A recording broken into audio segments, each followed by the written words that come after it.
Baik, selamat pagi kakak-kakak semuanya. Apa kabar? Selamat pagi Kak-kakak, sehat? Selamat pagi. Baik. Siap. Hari ini kita bertemu lagi di Tatap Maya yang ke-7. Ini ya kegiatan kita nanti lebih banyak berdiskusi mengenai modul 1.5. Sambil menunggu teman-teman yang lain masuk, kita mulai saja ya Kak ya. Jadi untuk mempermudah kegiatan kita hari ini, semoga diberikan kelancaran dan kemudahan. Kita awali dengan berdoa. Kak Aulia bisa pimpin doa Kak untuk kita semua Kak. Ya, siap Kak. Izin Kak-kakak semua, sebelum mengawali kegiatan sesi kita pada pagi hari ini, Tatap Maya, marilah kita berdoa menurut keyakinan agama masing-masing. Berdoa, silakan.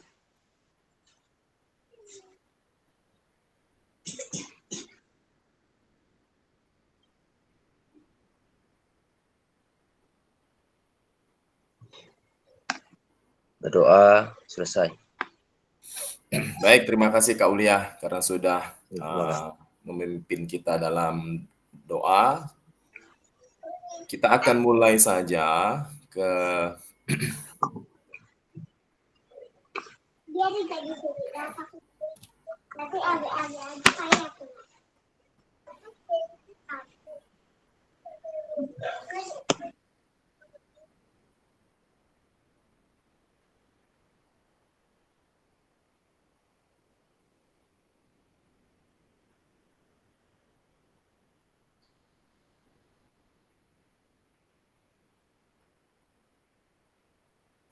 Oke Kak, apakah PPT saya sudah tampil di layar kakak masing-masing? Sudah Kak? Ya, baik.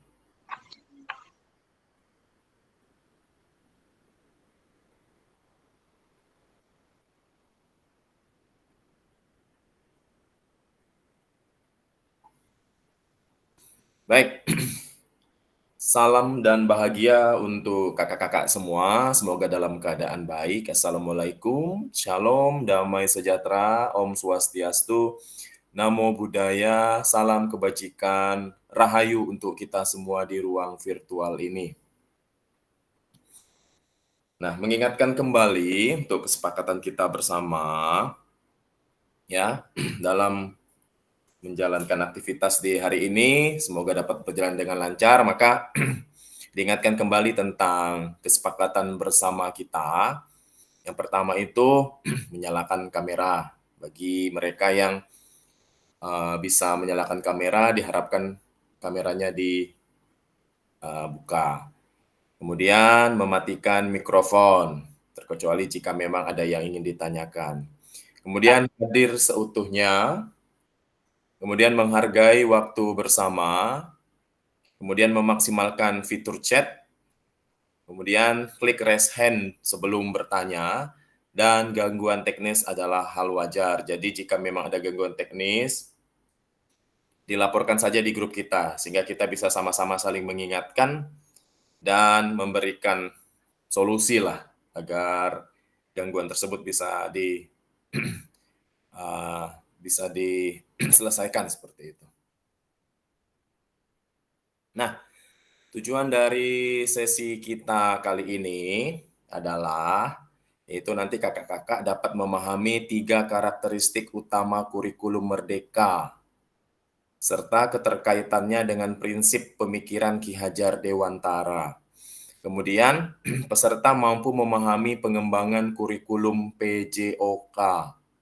Dan yang ketiga, nanti kakak-kakak mampu memahami penyusunan program PJOK yang berkualitas dengan backward design.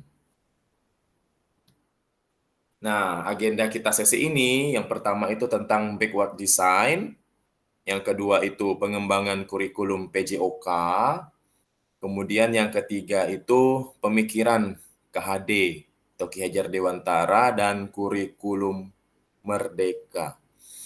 Nah, di aktivitas pertama ini, yaitu backward design dalam pengembangan kurikulum PJOK. Nah, di sini ada pertanyaan pemantik, Kak.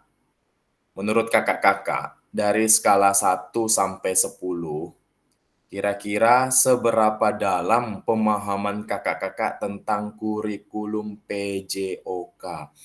Nah, kakak-kakak nanti bisa menjawabnya di kolom chat, ya. Itu bisa langsung menjawabnya di kolom chat, Kak, sekarang, Kak.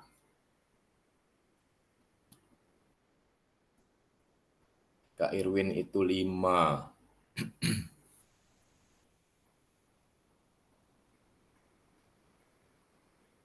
Kakak-kakak yang lain boleh memberikan jawabannya melalui kolom chat.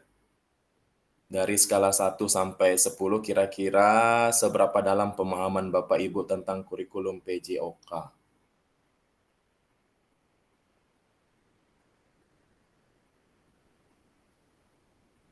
Kak Aulia 6, Kak Lia 5, Kak Lutfi ini juga 5.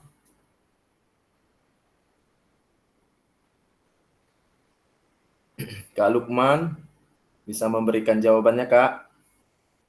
Kak Lukman 5.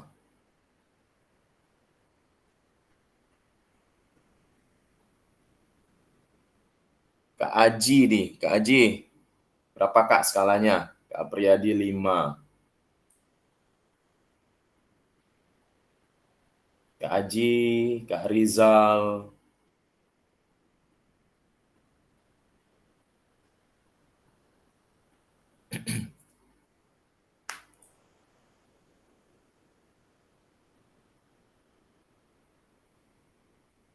Kak Aji 5. Kak Rizal,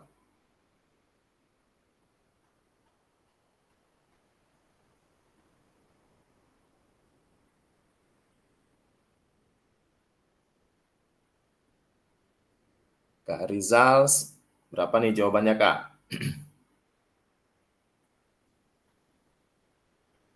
Kak Jul yang baru bergabung, boleh menjawab di kolom chat, Kak. Menurut Kakak dari skala 1 sampai 10, kira-kira seberapa dalam pemahaman kakak-kakak tentang kurikulum PJOK?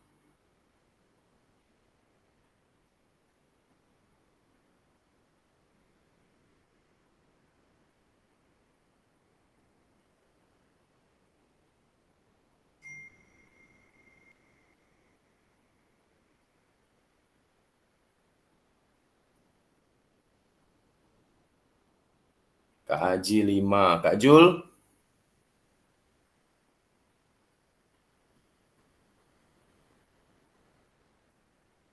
Kak Rizal? Halo Kak Rizal.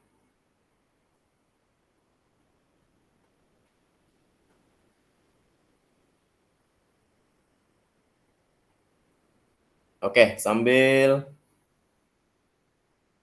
kakak-kakak yang lain menjawab di pertanyaan pertama ini, mungkin bisa disampaikan tanggapannya dari jawaban Kak Apriyadi. Halo Kak Apriyadi.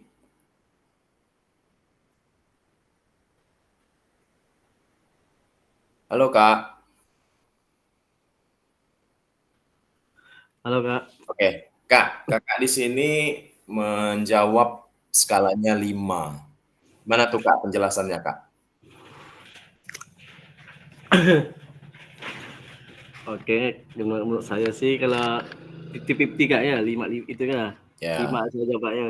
Karena di sini saya pun belum paham benar tentang kurikulum Merdeka terlalu mendalam Kak. Dan juga sama K13. Karena juga saya masih baru mengajar Kak. oke. Belum Dah, makasih. terus Kak? Oke. Berapa tahun nih Kak mengajarnya Kak? Kakak sudah mengajar Baru nih berapa tahun? baru 3 tahun Kak. Oh, baru 3 tahun. Di sekolahnya sudah kurikulum Merdeka atau masih K13 Kak? Sudah masuk kurikulum Merdeka Kak. kurikulum Merdeka. Sudah lama Kak masuk kurikulum Merdeka atau baru tahun ajaran ini atau gimana Kak? Udah sampai baru 2 tahun Kak. 2 tahun Oh, gitu Kak. baru 2. Oke, siap. Terima kasih Kak Priyadi. Baik, kalau dilihat dari jawaban kakak-kakak semua, bahwa pemahaman tentang kurikulum PJOK ini yang dikatakan Kak Apriyadi tadi itu masih 50-50. Itu terlihat bahwa skalanya itu yang lebih banyak itu memang antara 5 dan 6. Seperti itu Kak ya. Kak Rizal juga 5. Nah, kemudian ada lagi pertanyaan pemantik. Apa tujuan dari adanya pelajaran PJOK di sekolah? Kakak-kakak boleh menjawabnya di kolom chat, Kak. Tujuan dari adanya pelajaran PJOK di sekolah. Tujuannya apa nih?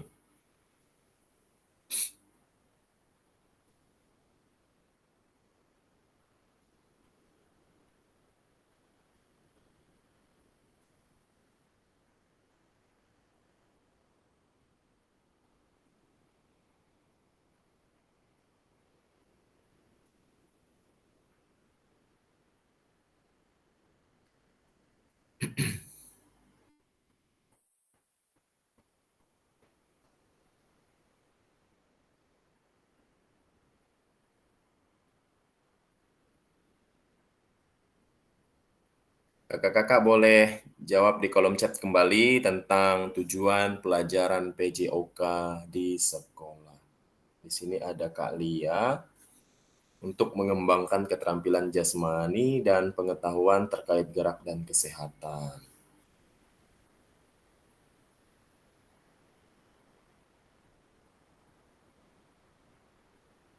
Kak Irwin, tujuan dari adanya pembelajaran PJOK ialah kegiatan fisik, baik itu gerak motorik, serta didik. Pastinya selain itu PJOK juga mengajarkan peserta didik untuk selalu fair play dalam kegiatan olahraga.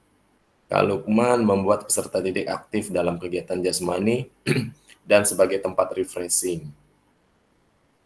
Kak Jul ini meningkatkan motorik dan kesehatan pada peserta didik.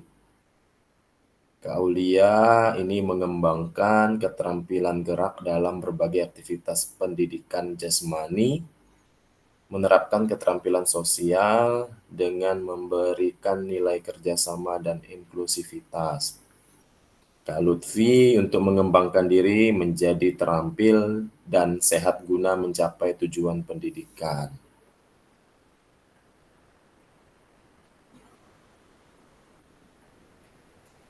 Baik, sambil menunggu kakak-kakak yang lain menjawab, minta penjelasannya dari Kak Lia.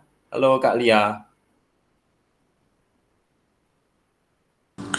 Halo Kak. Oke Kak, boleh dijelaskan Kak jawaban kakak ini tujuan dari adanya pelajaran PJOK di sekolah?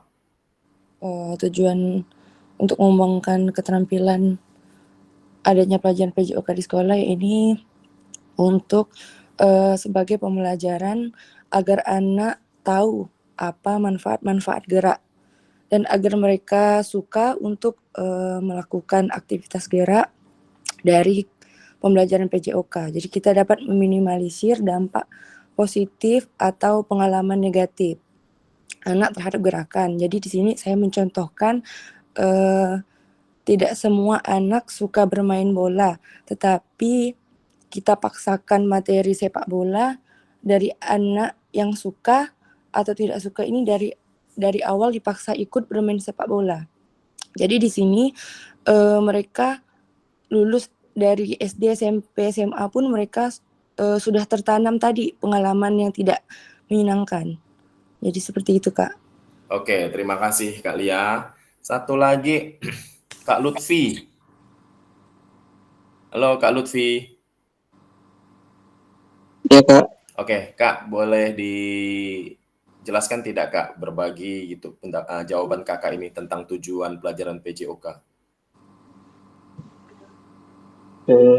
tujuan dari pembelajaran PJOK yang saya jawab untuk mengembangkan diri menjadi terampil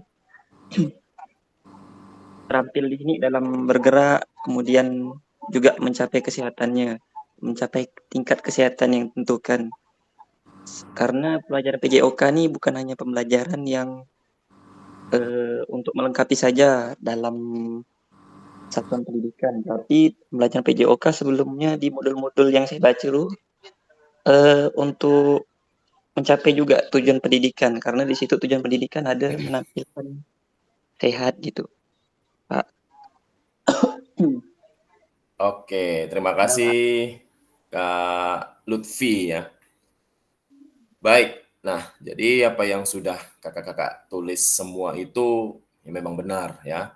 Nah, tapi kita juga harus ingat kembali tentang capaian pembelajaran PJOK Kurikulum Merdeka 2024. Nah, di mana capaian tersebut yang pertama itu mengembangkan, menerapkan, dan mengevaluasi keterampilan, baik itu konsep, strategi gerak, yang akan menjadi disposisi untuk berpartisipasi dalam berbagai aktivitas jasmani dengan penuh kepercayaan diri, kompetensi, dan kreativitas. Nah, ini tadi itu, Kak.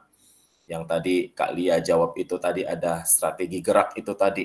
Nah, itu juga sudah capaian kurikulum merdeka itu tadi juga. Ya, terus yang kedua, membantu dan memberi dukungan serta dalam memilih gaya hidup sehat dan aktif secara jasmani.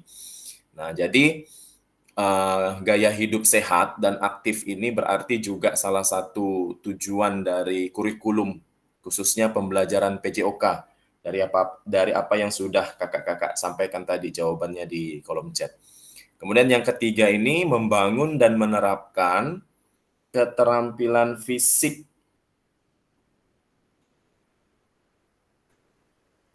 keterampilan sosial, dan emosional. Nah, jadi bukan hanya keterampilan fisik saja nih, Kak, tapi keterampilan sosial dan emosional atau KSE-nya ini. Melalui konteks pembelajaran yang menekankan nilai-nilai fair play. Nah, ini yang tadi yang disampaikan oleh Kak Irwin kan, kerja tim, dan inklusivitas. Nah, ini juga tadi yang dijawab oleh kakak-kakak. Kemudian yang keempat, ini menanamkan apresiasi dan mengembangkan sikap positif untuk aktif secara jasmani sepanjang hayat sebagai upaya peningkatan keseluruhan kualitas hidup. Nah, jadi tujuan pembelajaran PJOK ini menurut kurikulum Merdeka ini selain gerak, hidup sehat, keterampilan sosial emosional juga harus diapresiasi sebagai pengembangan sikap positif untuk aktif secara jasmani sepanjang hayat. Nah, ini adalah capaian pembelajaran PJOK menurut kurikulum Merdeka 2024. Nah, kembali lagi Kak, kita berdiskusi dari pertanyaan pada slide yang nanti akan disampaikan. Jadi nanti kakak-kakak bisa menuliskannya di kolom chat, atau nanti kalau mau secara lisan juga boleh. Nah, pertanyaan yang pertama itu adalah, terlepas dari kurikulum apapun, apakah selama ini kakak-kakak sudah memahami dengan baik tujuan mata pelajaran dan menjadikannya sebagai acuan? Kakak-kakak boleh menjawabnya di kolom chat, atau boleh juga dengan klik raise hand atau secara lisan. Yuk Kak, berarti ini mau pakai kurikulum apapun lah gitu, mau K13, mau kurikulum Merdeka, atau kurikulum KTSP, atau KBK, nah itu ya. Apakah sudah memahami dengan baik tujuan mata pelajaran dan menjadikan sebagai acuan? Boleh Kak, saya tunggu di kolom chat dan menyampaikannya secara lisan juga dipersilahkan.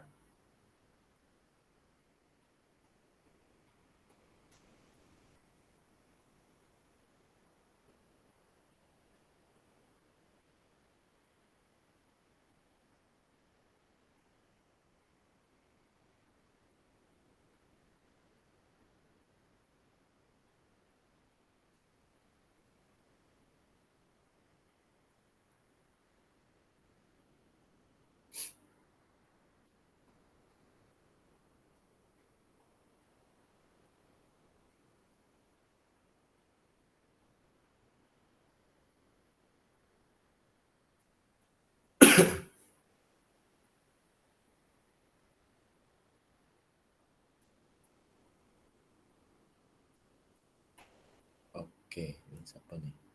Kak Lukman. Boleh, Kak? Kalau dibilang memahami mungkin masih belum Kak ya. Jadi lebih tepatnya itu mengikuti tujuan mata pelajaran dan menjadikannya sebagai acuan. Jadi kita bukan memahami tapi mengikuti aja alurnya gitu kan. Karena yang diharapkan dari pembelajaran PJOK ini kan sebenarnya bukan sebagai bukan sebagai apa, mereka dikasih pembelajaran itu bukan sebagai atlet tapi sebagai supaya mereka mengetahui dan bisa aja, bukan menguasai gitu. Jadi lebih tepatnya sih mengikuti bukan memahami gitu kalau menurut saya Kak. Oke, baik. Terima kasih Kak Lukman. Berarti menurut Kakak bahwa tujuan mata pelajaran PJOK ini baru dalam tahap mengikuti lah seperti itu ya Kak ya. Kalau misalnya dibilang untuk memahami masih belum seperti itu Kak ya. Iya, siap. Oke, siap. Oke, Kak Irwin. Boleh disampaikan? Terima kasih atas kesempatannya menanggapi ya pertanyaan yang tadi. Tujuan pembelajaran apa tadi Kak? Lupa saya itu Kak. Boleh ulang lagi Kak soalnya Kak. Oke, siap. Apakah kakak-kakak sudah memahami dengan baik tujuan mata pelajaran dan menjadikannya sebagai acuan? Oke, halo, suara saya kedengaran? Kedengaran Kak, kedengaran. Oke, izin menjawab. Tadi ditanya tentang tujuan pembelajaran. Dikatakan udah bisa atau belum? Sebenarnya kalau dikatakan sudah juga belum, atau dikatakan belum juga sudah. Nah, artinya selama saya mengikuti PKG ini, jadi beberapa yang saya ketahui tujuan pembelajaran itu jangan dibuat waktu kegiatan dulu. Kita mengetahui tujuan pembelajaran itu ketika kita sudah melakukan yang namanya diagnosa kognitif. Nah, dari hal kognitif itu kita akan mengetahui tujuan pembelajaran yang akan kita capai. Kita tahu bahwa setiap sekolah tidak semuanya fasilitas itu memenuhi syarat. Tergantung, bisa terkendala dengan bola, bisa terkendala dengan lapangan dan lain sebagainya. Sebelum kita membuat tujuan pembelajaran, alangkah baiknya kita sebagai pendidik, yaitu bagaimana kita mensurvei dulu ke anak-anak, apakah anak-anak ini bisa melakukan apa yang kita bisa perintah. Beda sama dengan kurikulum 13. Di kurikulum 13 ada namanya ABCD. Audience, behavioristic, condition sama degree. Nah, bedanya sama kurikulum Merdeka, di sini ada namanya pembelajaran berdiferensiasi. Berdiferensiasi ada 3 jenis, yaitu yang pertama itu konten, yang kedua itu proses, kemudian adanya project. Nah, dari pembelajaran saya yang saya baca itu tidak harus mestinya dilakukan dengan berawal dari konten, proses, kemudian produk. Jadi tujuan pembelajaran itu bisa kita lakukan dengan proses dulu, bisa kemudian dari proses, kemudian produk itu baru baru dengan konten. Nah, jadi kalau kita mau membuat tujuan pembelajaran tadi, terbentuklah namanya kegiatan kognitif tadi diimbangi sama asesmen. Asesmen itulah adalah acuan untuk penilaian tujuan pembelajaran. Apakah anak ini, peserta didik ini yang kita perintahkan itu sesuai atau tidak. Pada dasarnya kita ketahui bahwasanya tidak semuanya peserta didik itu melakukan apa yang kita inginkan. Jadi di dalam tujuan pembelajaran ini, alangkah baiknya sebelum kita membuat tujuan pembelajaran, yakin saya bilang, termasuk saya pribadi, selama ini kita kalau membuat modul atau RPP itu kan copy paste, tapi kita enggak tahu tujuannya gimana kan. Nah, kita tahunya kayak gini. Padahal ketika saya baca, ternyata enggak sulit sebenarnya kalau kita mau, yaitu tadi kognitif dulu, pembelajaran kognitif dulu, bahwa kita juga diimbangi dengan kriteria ketuntasan tujuan pembelajaran, KKTP enggak salah saya. Nah, itu. Jadi itu sih kalau saya pribadi, kalau kita sebelum menuju tujuan pembelajaran, jadi kita ada ya setidaknya sedikit banyak kita melakukan kognitif dulu, diagnosa kognitif dulu. Itu, terima kasih. Baik, terima kasih Kak Irwin. Kak, boleh saya tanya lagi, apakah tujuan mata pelajaran itu Iya. menjadi acuan bagi Kakak dalam melakukan proses pembelajaran? Kalau saya sih iya Kak. Kalau menurut iya. Karena apa? Namanya tujuan. Jadi tujuan itu ada hasil kan nantinya. Kalau kita hanya mengajarkan mengenal tentang olahraga tapi tidak ada tujuannya, gimana? Kan tujuan kita mendidik anak orang kan ya tadi balik ke tadi lagi kan, keterampilan kan, tapi tujuannya beda sama kurikulum yang 13 yang bilang tadi. Degree itu hasil gimana peserta didik harus mencapai ini loh gitu. Beda sama kurikulum merdeka. Kalau kurikulum merdeka dia datang turun ke lapangan itu udah nilai bagi mereka. Kalau bagi saya, kalau kurikulum 13 yang saya tahu, saya bilang ada audience, ada behavioristic, kemudian condition sama degree. Itu degree-nya itu gimana peserta didik diperintahkan, contoh saya bilang, ketika materi pembelajaran 100 meter. Di 100 meter anak itu sewajib yang ceweknya harus 15 detik, yang ceweknya 17 detik. Pertanyaan saya, apakah semuanya peserta didik bisa mencapai itu? Kan jawabannya tidak. Jadi di kurikulum merdeka ini ya mempermudah, balik tadi yang Kakak bilang kan tadi kan. Jadi di kurikulum merdeka ini saya bilang gimana mengajarkan anak itu tidak menuntutnya harus bisa, tapi memahami gitu, memahami proses pembelajaran sehingga proses pembelajaran yang kita lakukan mempunyai makna dan tujuan untuk peserta didik. Kalau saya sih. Terima kasih. Baik, terima kasih Kak untuk penjelasannya. Oke, Kak Lukman, boleh Kak? Boleh diskusi dengan Kak Erwin ya Kak ya? Boleh, Izin ya? boleh Kak, boleh. Gini Kak Erwin, siap. Kita sambil sharing nih Kak Erwin. Yang kita sama-sama tahu posisinya kan kita dalam administrasi itu kan sebenarnya harus dilakukan sebelum pembelajaran dimulai. Nah, yang saya ingin tanyakan ini kan kalau kata Kak Erwin ini melakukan analisis diagnosis dulu, baru kita menentukan tujuan pembelajaran. Sedangkan kita di administrasi itu kita sudah menciptakannya gitu kan, kita sudah membuatnya.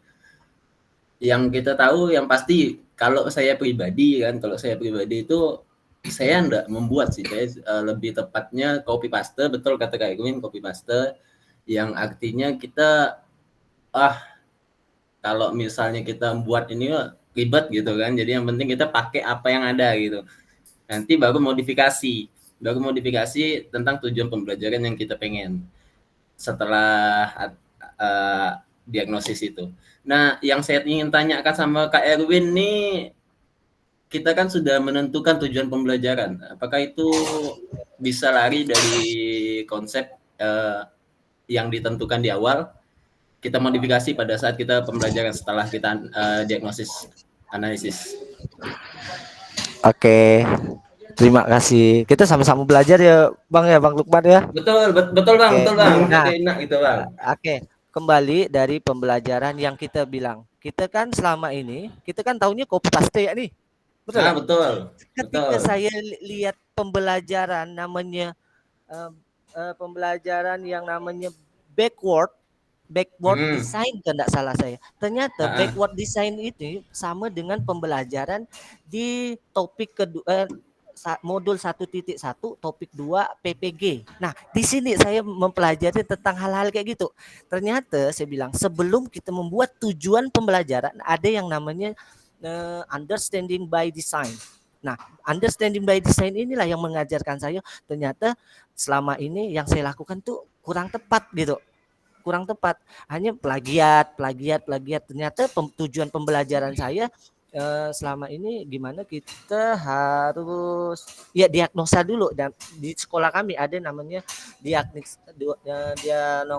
non kognitif, pemberian soal tanpa tujuan dari pembelajaran. Misalnya kayak gini, pelajaran pembelajaran Dia seperti diagnosa apa tahunan berarti Kak ya? ya, pembelajaran Nah, seperti apa yang menyenangkan. Nah, dari situ kita bisa menganalisis tujuan bentuk pembelajaran seperti apa yang menyenangkan bagi peserta didik. Kemudian di situ kita juga kemudian ada juga yang video yang saya lihat di PPG di topik 2 kalau tidak salah saya.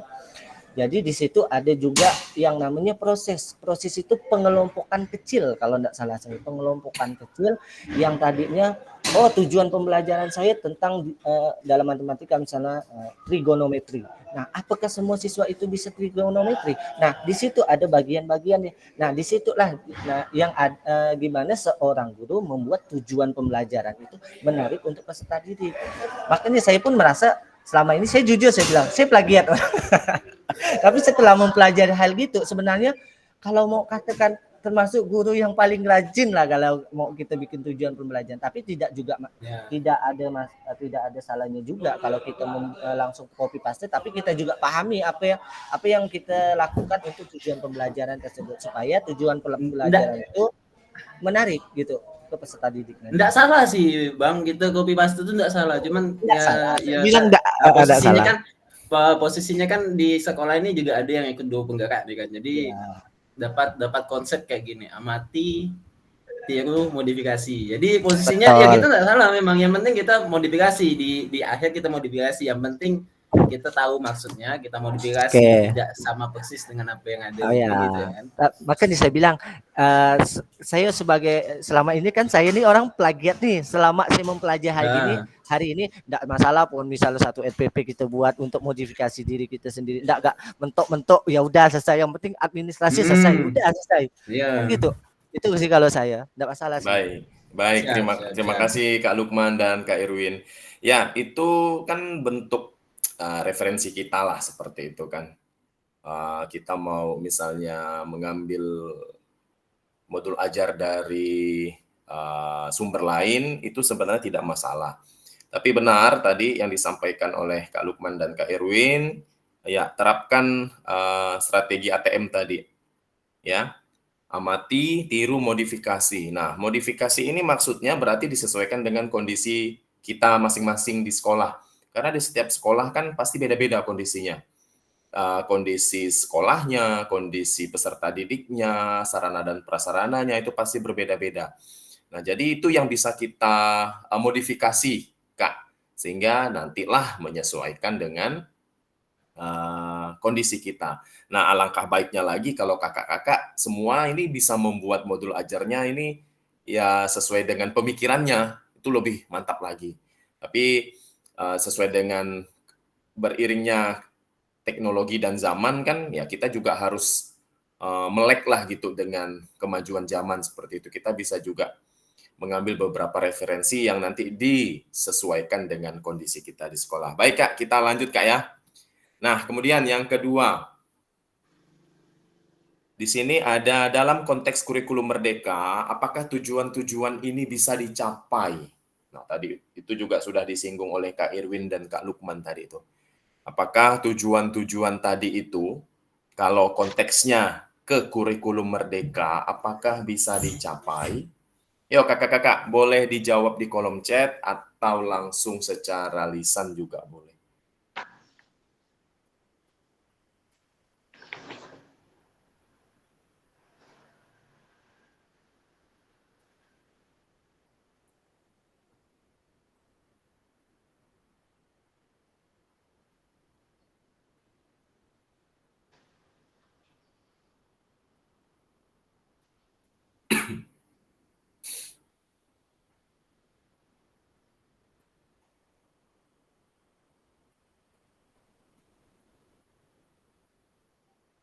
Oke, Kak Irwin.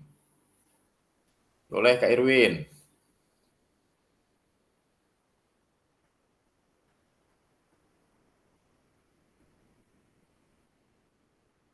Boleh Kak Irwin? Kak Irwin mengangkat tangan nih. Lupa pakai suara.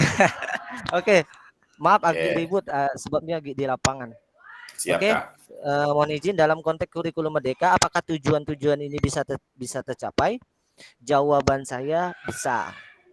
Karena tuntutan perkembangan zaman sekarang kita bisa melihat aplikasi-aplikasi yang berhubungan tentang olahraga yang mudah diakses itu.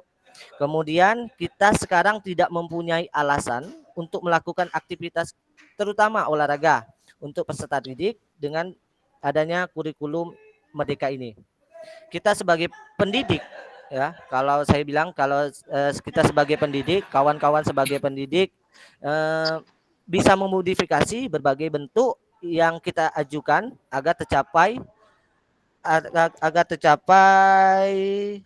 apa yang kita inginkan ke depannya sebagai pendidik. Pada dasarnya yang kita ketahui bahwa kita guru itu sebagai pembimbing untuk peserta didik. Itu isinya ya. Oke Kak, baik. Berarti Kak Irwin meyakini bahwa tujuan itu bisa tercapai jika konteks itu berada di kurikulum merdeka. Oke, sekarang saya mau tanya Kak Lutfi. Halo Kak Lutfi. Iya Kak.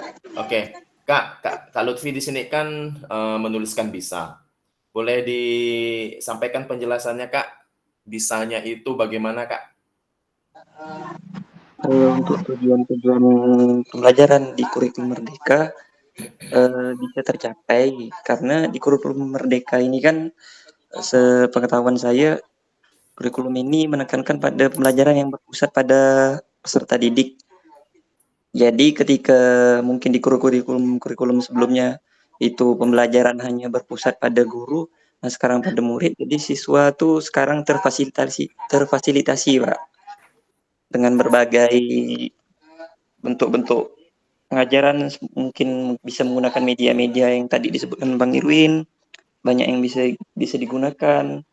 Juga dari berbagai sumber juga sekarang kan bebas, apalagi di kurikulum merdeka ini kan manfaatkan teknologi. Jadi tidak hanya belajar dari gurunya saja kayak gitu. Baik, terima kasih Kak. Berarti dalam pembelajarannya juga peserta didik lebih banyak berperan aktif seperti itu ya Kak ya, sesuai dengan sistem atau pendekatan ya CTL itu kan? Iya. Ya, Student Center Learning itu. Ya baik Kak Lukman.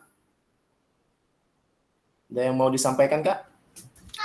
Mungkin gini Kak, kalau untuk masalah ketercapaian tujuan pembelajaran di kurikulum merdeka ini, kalau menurut saya hitungannya pakai logika ini sangat bisa sekali. Yang susah adalah persamaan persepsi atau samaan konsep antara kita dan peserta didik.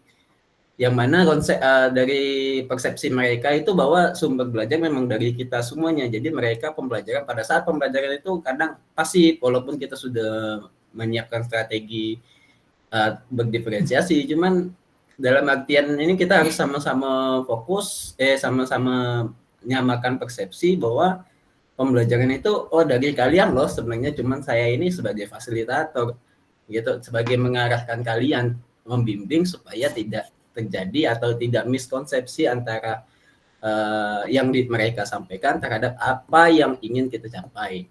Mungkin itu Kak, karena susahnya persamaan persepsi ini agak belibet soalnya kan, karena kita juga ketergantungan dengan teknologi juga bahasanya itu terpaksa, karena kita kemarin memang dipaksa untuk melek teknologi. 2 tahun kita di rumah WFH, memang dipaksa. Dan pada saat kita sudah melakukan mereka melek teknologi, kita juga kewalahan untuk membatasi atau misalnya untuk mengawasi mereka. Pada saat kita ingin melakukan pembelajaran seperti Treasure Hunt, itu kan permainan yang menurut saya itu lebih menyenangkan pada saat jam pembelajaran olahraga, karena mereka sambil mencari jawaban teka-teki, mereka juga menjelajah gitu. Mungkin itu Kak dari saya. Ya, baik Kak. Ya, benar sekali apa yang disampaikan juga Kak Lukman, bahwa walaupun dalam pembelajaran itu memang berpusat pada peserta didik, tetapi tetap bahwa kita sebagai gurunya itulah yang memfasilitasi. Artinya kegiatan itu mau dibawa kemana. Nah, tapi dalam kegiatan itu nanti yang lebih banyak berperan serta itu ya memang oleh peserta didiknya sendiri. Nah, itu benar juga disampaikan Kak Lukman, berarti perlu adanya pemahaman bersama lah mengenai kegiatan yang merujuk pada tujuan kurikulum Merdeka ini tadi. Nah, baik Kak, apa yang sudah didiskusikan tadi, ya, kita harus memahami tujuan umum penting sebagai acuan untuk memahami yang nantinya kita akan berakhir pada satu pembelajaran. Nah, tujuan umum ini itu sudah dibuat atau sudah diformat oleh pemerintah dalam bentuk CP, ya, itu capaian pembelajaran, dan mempersilahkan guru atau satuan pendidik untuk menurunkannya lagi ke dalam TP atau tujuan pembelajaran ini tadi. Nah, ini yang sudah sempat disinggung oleh Kak Irwin dan Kak Lukman tadi mengenai tujuan pembelajaran yang harus kita buat, kita modifikasi dari referensi-referensi yang ada dan disesuaikan dengan kondisi peserta didik kita, seperti itu. Sehingga pembelajaran lebih bermakna, karena tidak semua tujuan pembelajaran yang dibuat itu nanti sama dengan di tempat yang lain, karena kan situasi dan kondisinya juga berbeda. Nah, di sini ada pertanyaan nih, bagaimana memastikan agar pengajaran yang kita lakukan ini benar-benar menyasar tujuan pembelajaran atau fokus pada tujuan pembelajaran? Karena seringkali kalau kita sudah mengajar, ya biasanya lupa tuh dengan tujuan akhirnya itu tadi, ya. Sehingga kita lebih banyak beraktivitas atau kegiatan belajarnya saja, tapi tujuan akhirnya itu malah terlupakan. Nah, dengan adanya pendekatan Big Word Design ini tadi, nah yang disampaikan oleh Kak Irwin tadi ini, dalam pengembangan kurikulum itu melalui 3 tahap. Ya. Yang pertama itu ada mengidentifikasi capaian pembelajaran. Kemudian menentukan metode penilaian. Dan yang ketiga ini merancang pengalaman belajar dan strategi pembelajaran. Nah, kalau di kurikulum 2013, kita kan biasanya membuat RPP itu kan mulai dari depan. Mulai dari tujuan, kemudian KIKD. Iya, KIKD, kemudian indikator. Dari indikator turunlah baru ke kegiatan belajar. Nah, tapi kalau Big Word Design ini kerangkanya tuh dibalik. Ya, mulai dari tujuan, kemudian asesmennya, barulah ke merancang kegiatan pembelajarannya. Nah, di sini tujuannya itu kembali lagi ke yang di awal tadi, supaya kita itu benar-benar fokus tujuan apa yang mau kita sampaikan ke anak-anak, tujuan apa yang mau anak-anak dapatkan nanti dalam pembelajaran itu tadi. Sehingga nanti barulah kita bisa merancang penilaiannya. Nah, penilaian apa yang cocok dengan tujuan yang sudah akan kita laksanakan nanti. Nah, setelah itu barulah kita merancang kegiatan. Nah, seperti ini model pembelajaran Big Word Design, khususnya di kurikulum Merdeka. Karena kan kurikulum Merdeka ini ya kita memang dituntut, guru-guru dituntut untuk dapat fleksibel, kemudian dapat menyusun modul ajarnya sesuai dengan kebutuhan lah seperti itu. Nah, tapi tetap ada ranah-ranah aturannya yang tidak bisa kita lewati begitu saja dan harus tetap kita ikuti seperti itu. Nah, kalau BOK Design ini dia mulai dari identifikasi capaian pembelajaran, kemudian metode penilaiannya apa, nah barulah merancang pengalaman belajar atau kegiatan belajar yang nanti akan dilaksanakan. Nah, di sini Big Word Design ini ya, ini merupakan proses yang sistematis yang memastikan kesesuaian kurikulum dengan capaian pembelajaran yang diinginkan. Jadi Big Word Design ini juga pada akhirnya membantu guru menyelaraskan antara tujuan, langkah pembelajaran, dan penilaiannya. Nah, kalau tadi pengalaman Kak Irwin mengenai kegiatan PPG-nya, memang ada masuk ini ya Kak, UBD ini ya. Yang salah satunya ini pendekatan Big Word Design. Saya juga lihat modul-modul dari kakak-kakak yang mengikuti PPG ini. Ya seperti itulah langkah-langkahnya Kak, kerangkanya itu. Berarti mulai dari tujuan, kemudian menentukan asesmennya, dan baru menyusun rencana kegiatannya. Nah, di aktivitas 1 kita sudah selesai, kita lanjut ke aktivitas kedua, yaitu penyusunan program PJOK. Baik Kak, nah di sini kita kuis dulu nih Kak. Jadi Kakak tentukan benar atau salah.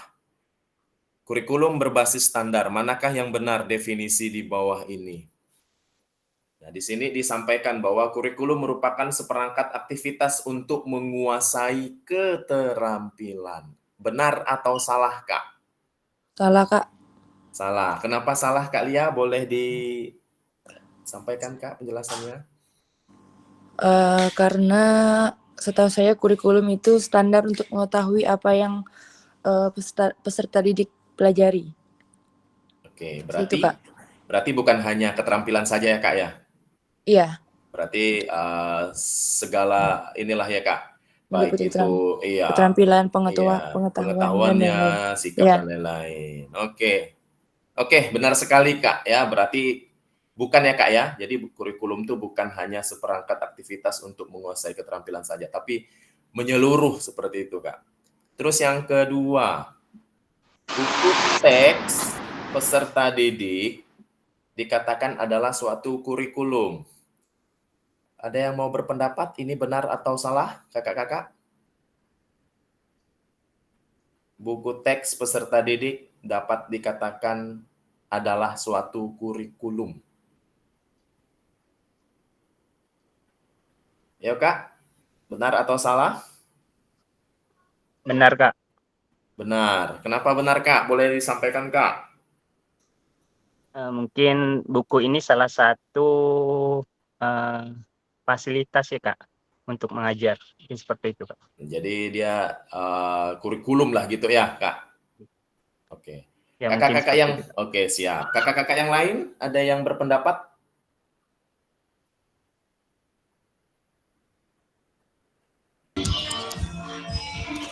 Sebagai media pembelajaran Kak untuk pendukung kegiatan proses pembelajaran. Oke, berarti ini benar atau salah Kak? Bahwa buku teks itu kurikulum. Salah, Kak. Kak Lia, boleh Kak Lia? Boleh menyampaikan pendapatnya Kak?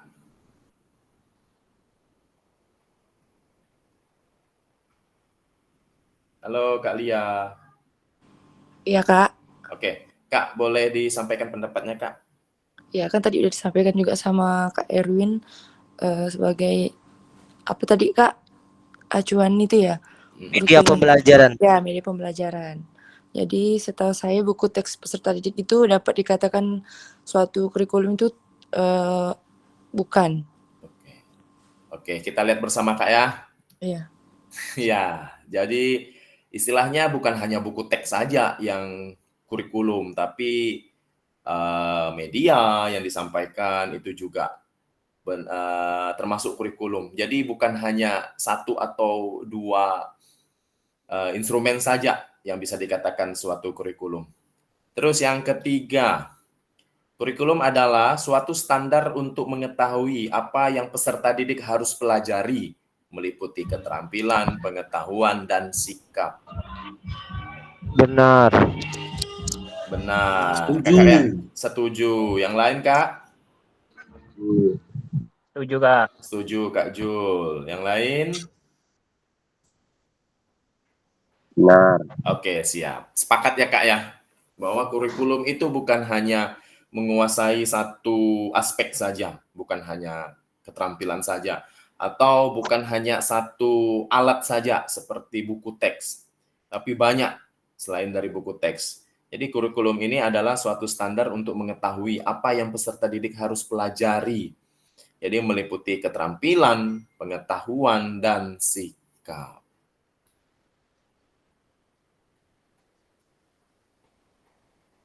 Nah, komponen-komponen kurikulum pada satuan pelaksanaan kurikulum Merdeka itu mulai dari yang pertama itu ada struktur kurikulumnya. Kemudian capaian pembelajarannya. Yang ketiga, pembelajaran dan asesmen. Yang keempat, penggunaan perangkat ajar. Yang kelima, ini ada kurikulum satuan pendidikan. Nah, komponen-komponen ini itu memang termuat di dalam KSP masing-masing sekolah. Kakak-kakak, ada yang pernah ikut menyusun KSP di sekolahnya, Kak?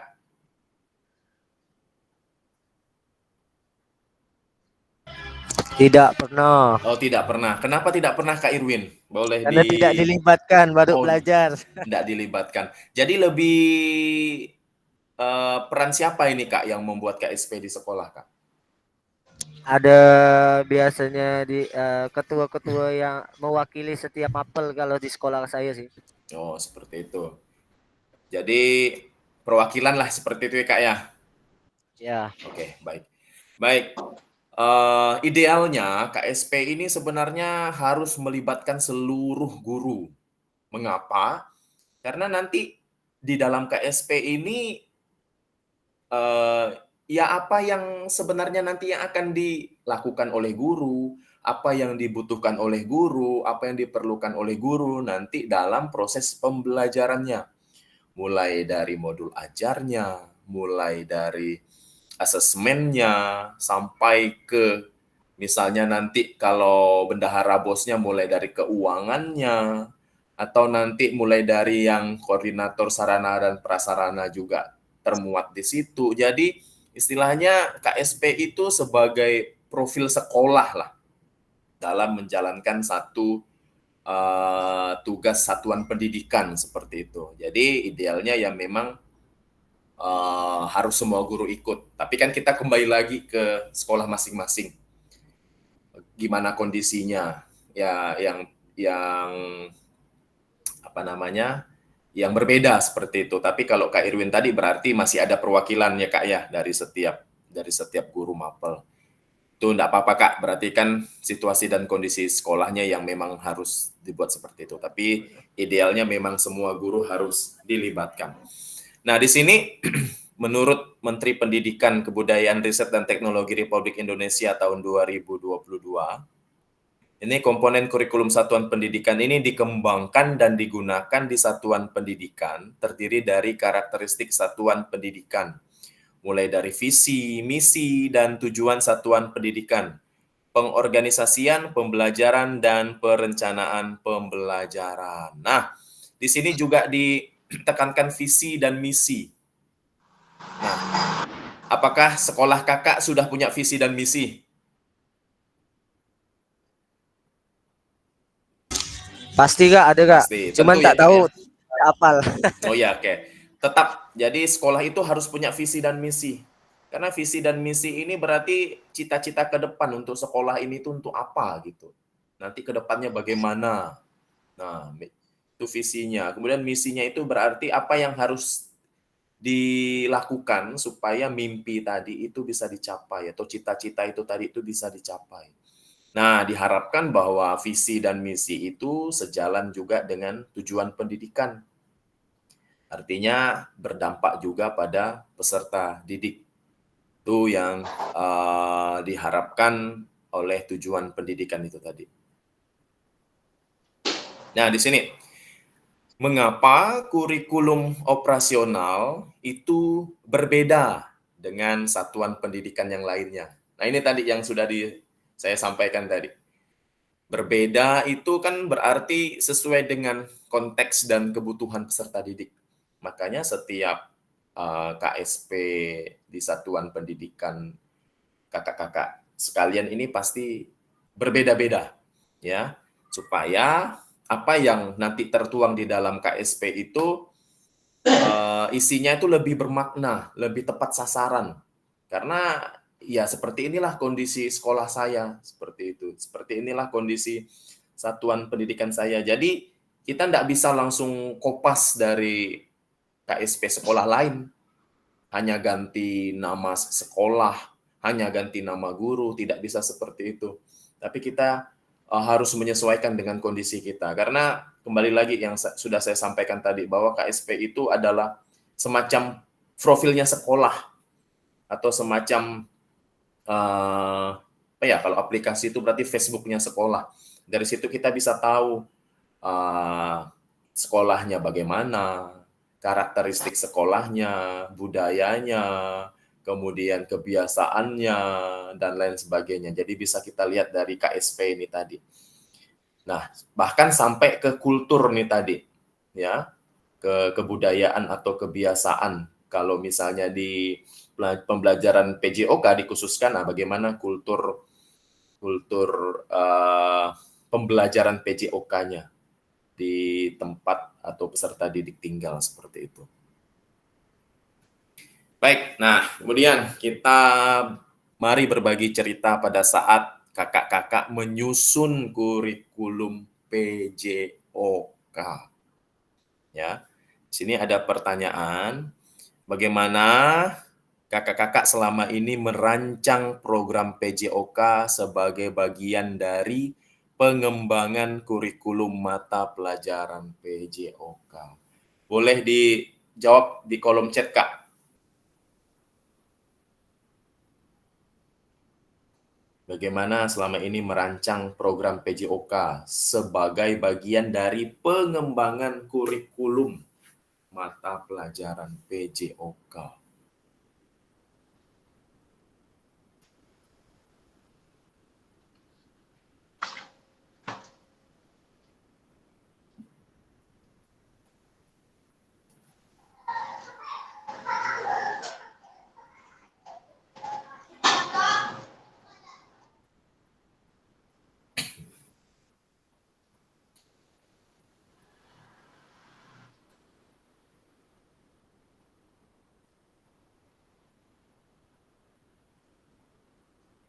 Boleh langsung di kolom chat ya, Kak, ya.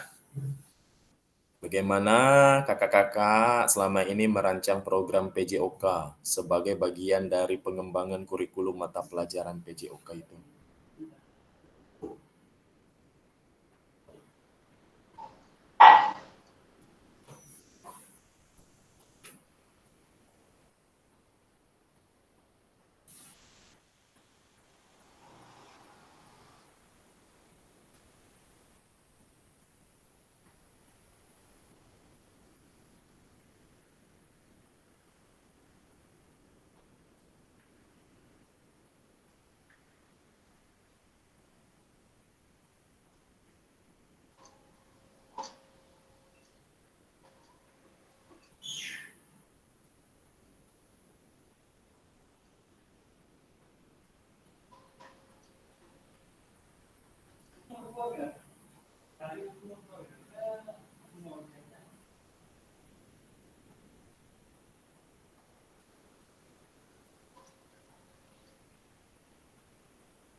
Kak Rizal, Kak Muklis, Kak Aji, Kak Priyadi, bisa tulis di kolom chat ya, Kak.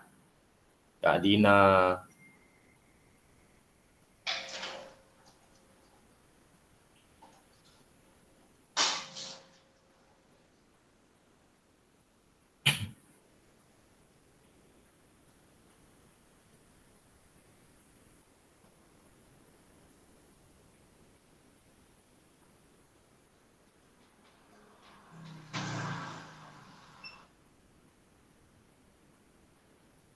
Kak Desi sudah masuk kah, Kak Desi?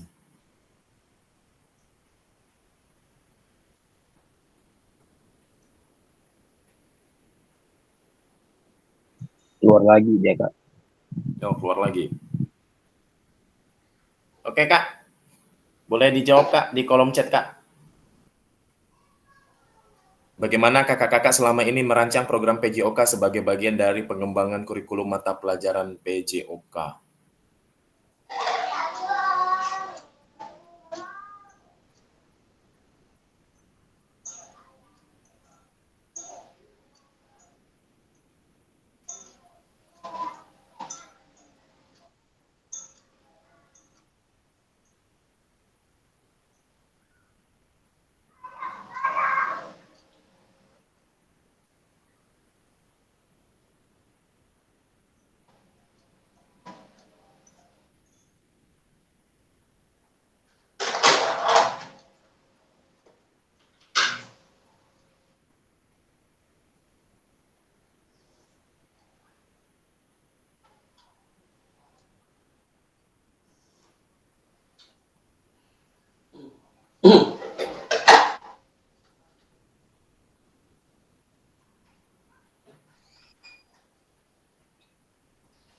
Gimana, Kak?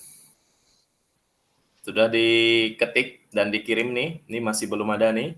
Oke, Kak Jul. Yang pertama, saya membuat instrumen penilaian.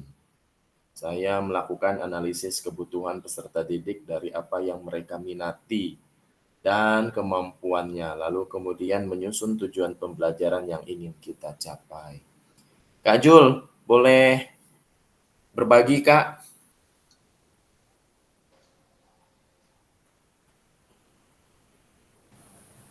Oke, Kak.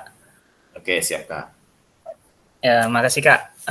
Sebenarnya ya saya juga jarang ya, Kak,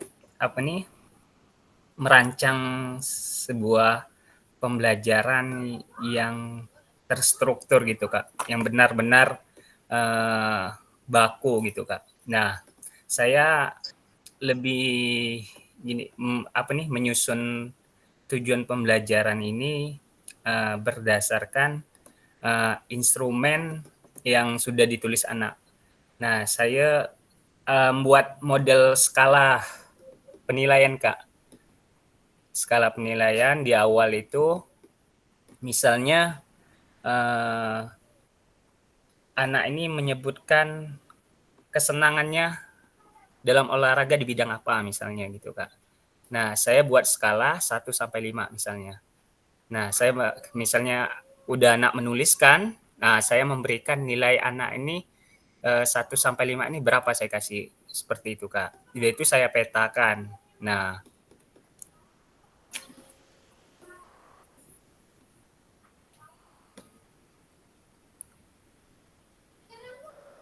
Lanjut, Kak. halo, Kak.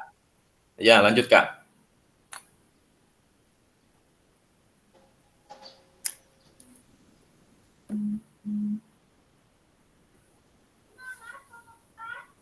Lanjut, Kak Jul. Enggak kedengaran, Kak? Suara saya. Ada, Kak, kedengaran. Oke, lanjut, Kak, lanjut.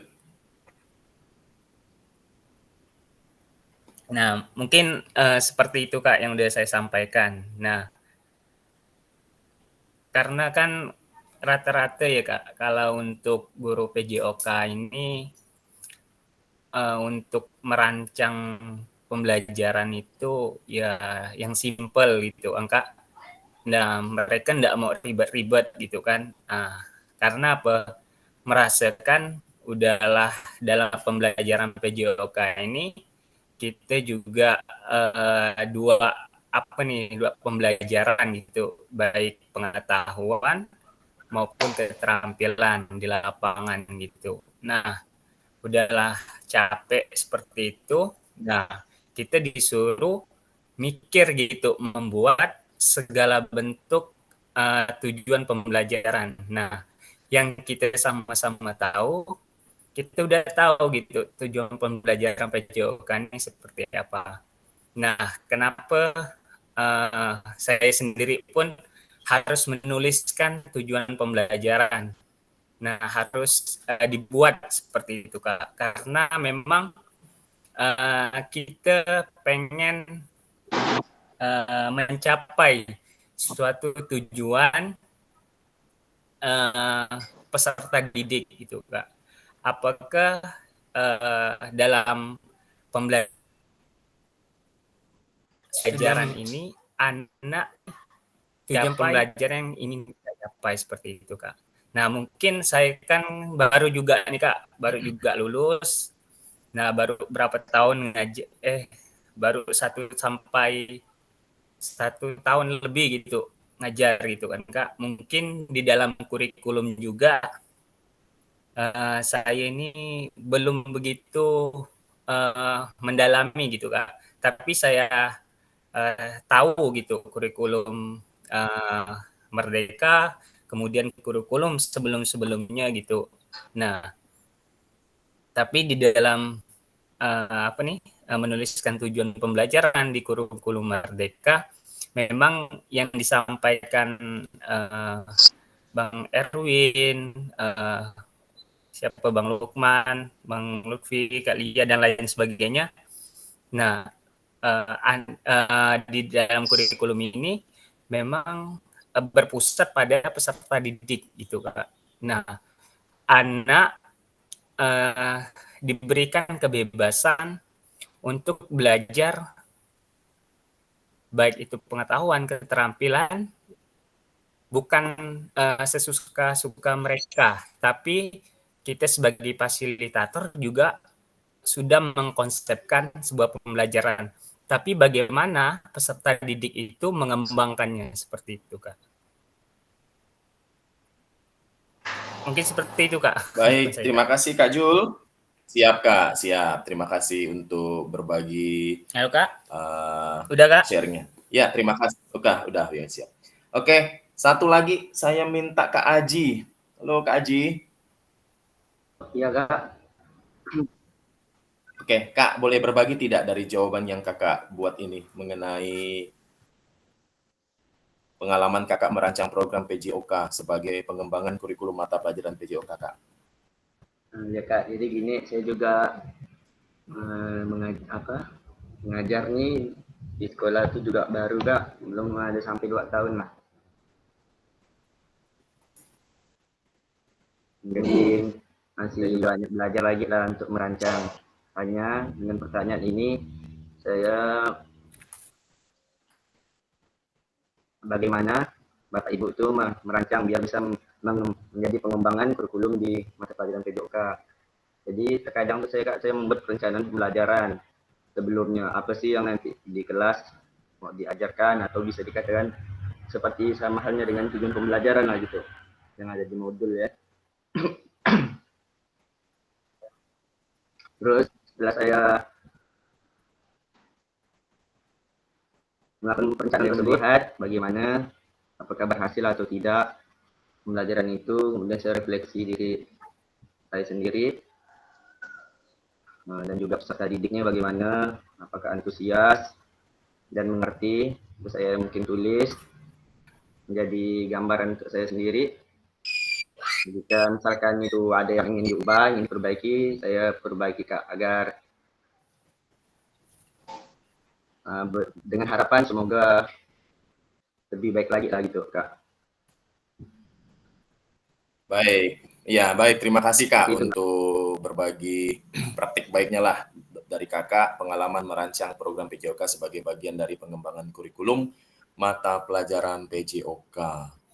Nah, kita lanjut Kak ke diskusi yang kedua. Nah, di sini apa saja yang selama ini kakak-kakak anggap menjadi sesuatu yang bernilai untuk dipelajari murid di kelas PJOK?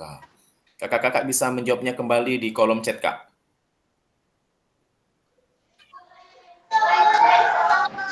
Jadi nilai apa yang dipelajari murid yang sangat berharga lah seperti itu di kelas PJOK menurut kakak-kakak sekalian?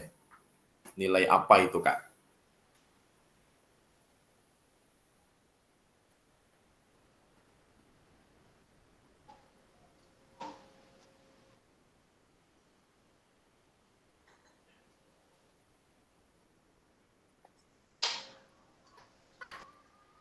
Kak Rizal, bersosial, kerjasama, pengembangan diri dari peserta didik.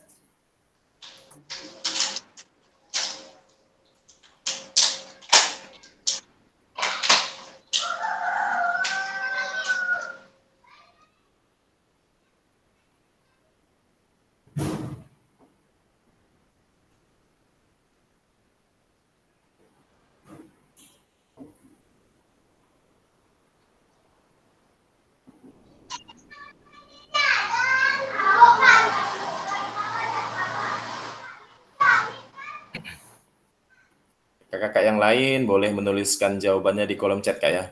Nilai apa yang berharga yang dipelajari murid di kelas PJOK?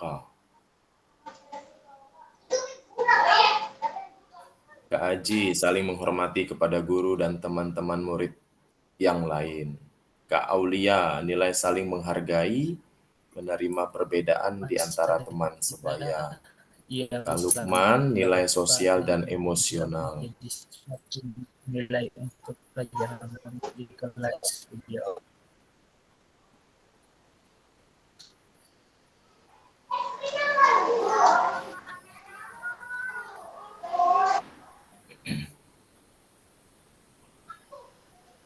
Kak Lia, Kak Apriyadi, mohon partisipasinya.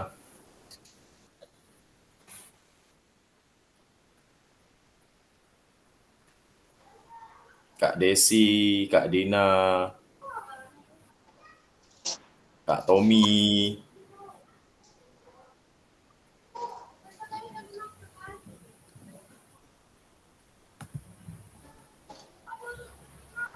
Kak Irwin, nilai fair play peserta didik. Kak M. Reja, nilai karakter, sopan santun, gotong royong, menghargai orang lain.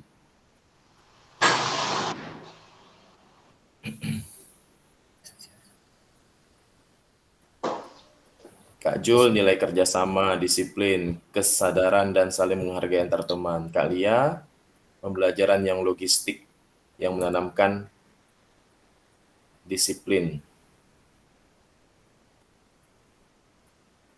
Holistik mungkin ya Kak ya? Atau ada nilai-nilai lagi Kak?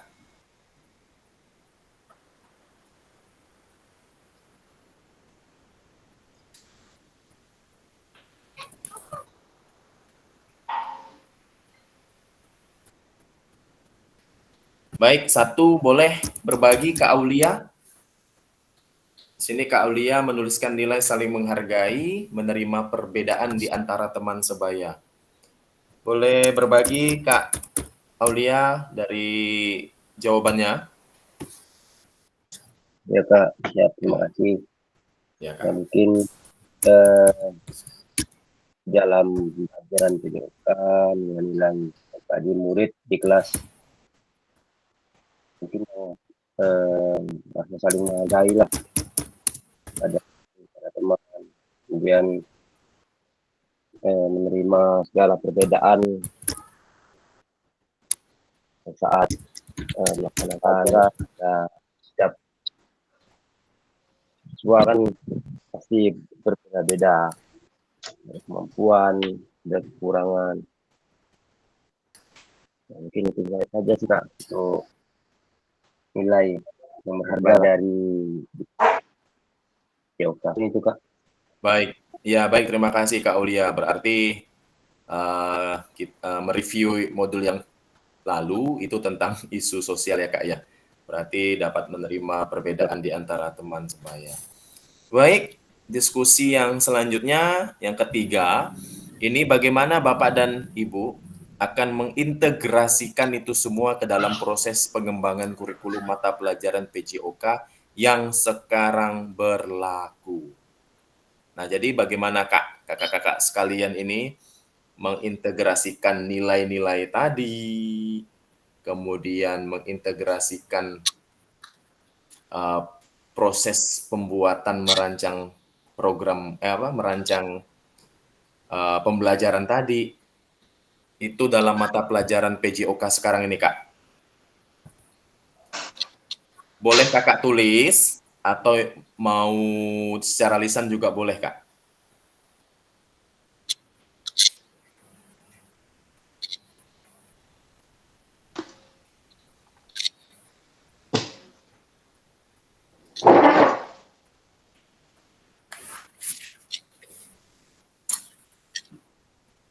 Bagaimana kakak-kakak menghubungkannya itu tadi ke semua dalam proses pengembangan kurikulum mata pelajaran PJOK yang sekarang berlaku?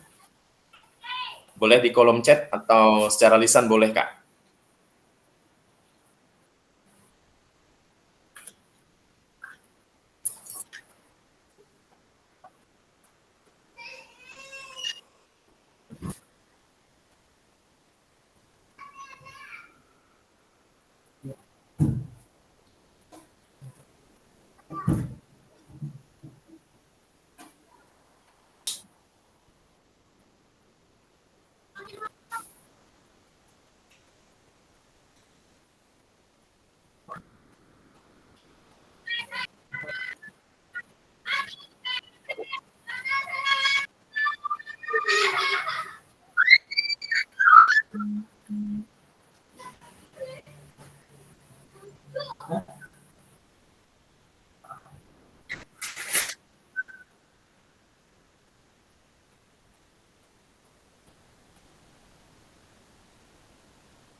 Bagaimana Bapak dan Ibu akan mengintegrasikan itu semua ke dalam proses pengembangan kurikulum mata pelajaran PJOK yang sekarang berlaku?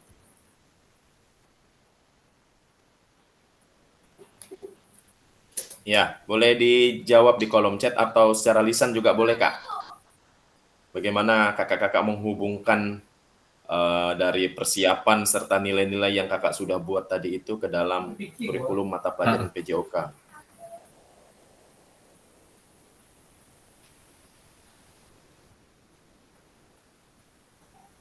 Baik, Kak Lia, boleh, Kak? Siap, Kak. PKG ya. Izin menyampaikan. Terima kasih kesempatannya, Kak. Di sini pertanyaannya bagaimana Bapak Ibu akan mengintegrasikan itu semua ke dalam proses pembelajaran kurikulum mata pelajaran PJOK yang sekarang berlaku. Jadi mungkin yang pertama saya akan mengintegrasikan semuanya dengan cara membuat perangkat pembelajaran, yaitu yang berpusat pada kesempatan peserta didik. Selanjutnya, saya akan menerapkan metode pembelajaran yang sesuai dengan perkembangan teknologi dari kebutuhan siswa masa kini. Yang terakhir yaitu melakukan refleksi sebagai bahan evaluasi, di mana untuk bahan evaluasi ini dapat memonitor terhadap panduan siswa dan juga akan memonitor saya sebagai guru dalam pembelajaran.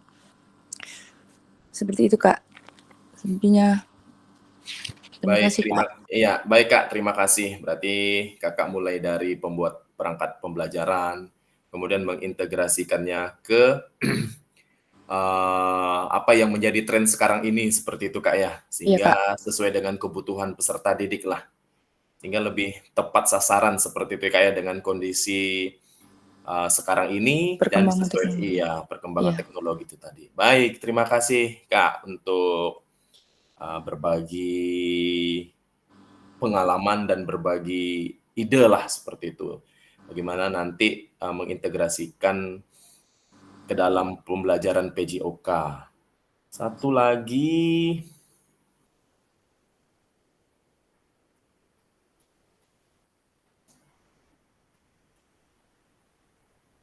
boleh saya minta pendapatnya Kak Rizal. Halo Kak Rizal.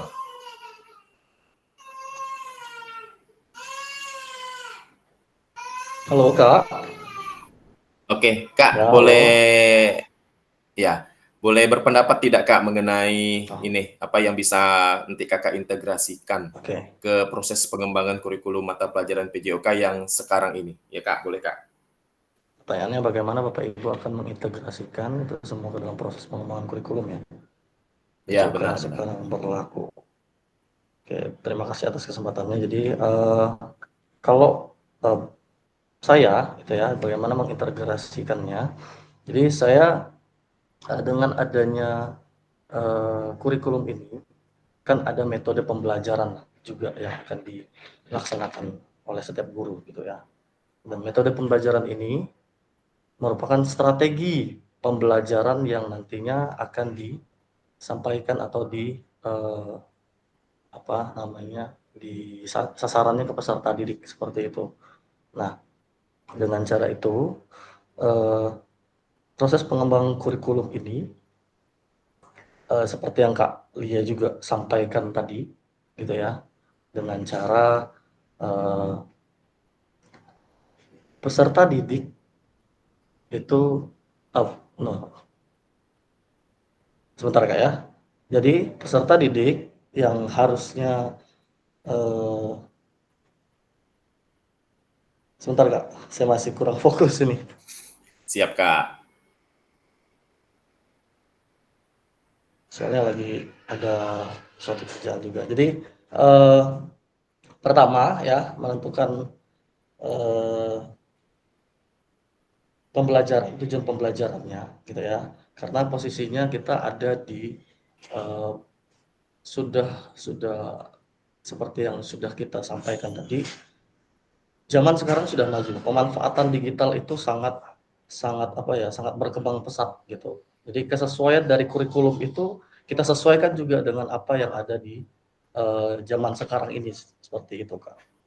Gitu. Jadi semuanya tertuang dalam kurikulum itu.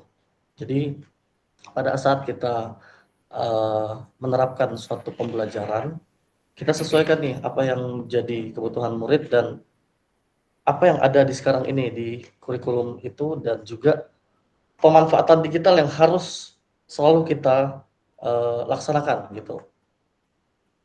Karena itu adalah poin pentingnya dari setiap apa yang akan kita laksanakan, karena berhubung dengan zaman sekarang yang semakin maju gitu. Seperti itu Kak. Terima kasih. Baik, terima kasih Kak Rizal. Berarti kalau saya bisa simpulkan pemanfaatan teknologi lah seperti itu Kak ya, dalam bagaimana cara kita mengembangkan kurikulum mata pelajaran PJOK. Karena kalau hanya sebatas sarana manual yang kita miliki itu juga tidak cukup Kak ya. Kalau hanya sekedar alat, kalau hanya sekedar buku, tapi juga perlu yang namanya ya pengembangan teknologi yang kita bisa memasukkan dalam pembelajaran PJOK. Baik, terima kasih Kak Lia dan Kak Rizal untuk berbagi idenya. Siap Kak. Ya, baik. Ya Kak, kita lanjut. Di sini ada 6 faktor yang mempengaruhi pengembangan program PJOK. Nah, ini yang menjadi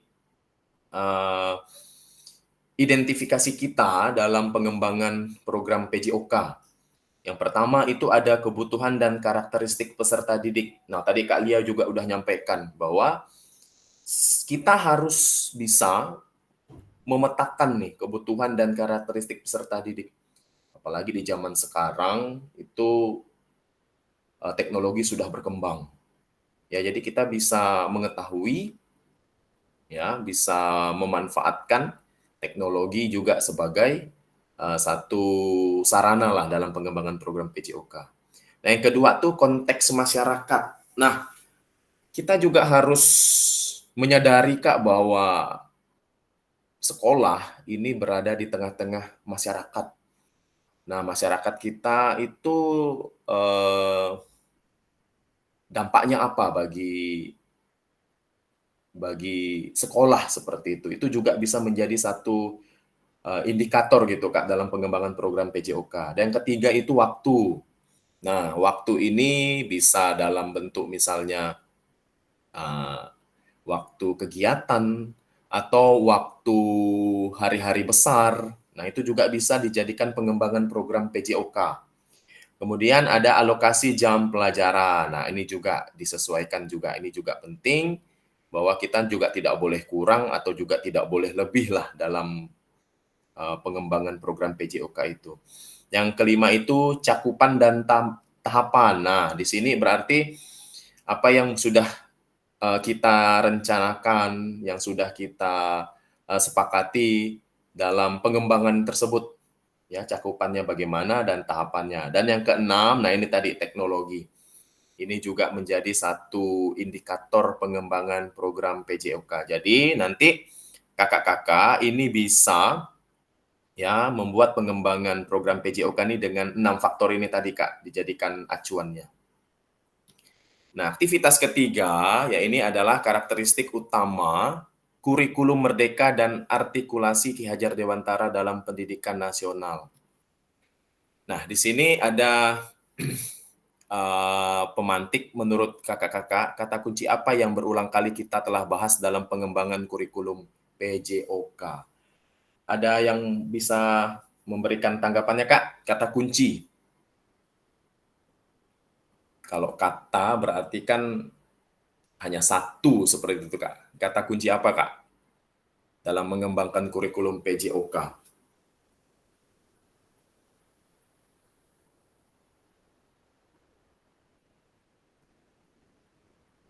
Oke, Kak Aji, tujuan.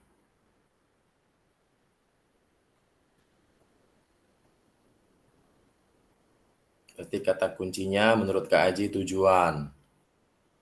Yang sering kali berulang-ulang kita sampaikan.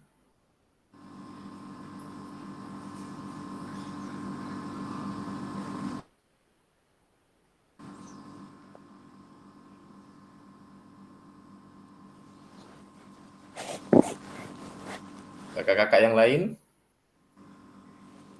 Esensial. Esensial Kak Lia. Kak Lukman, kebutuhan.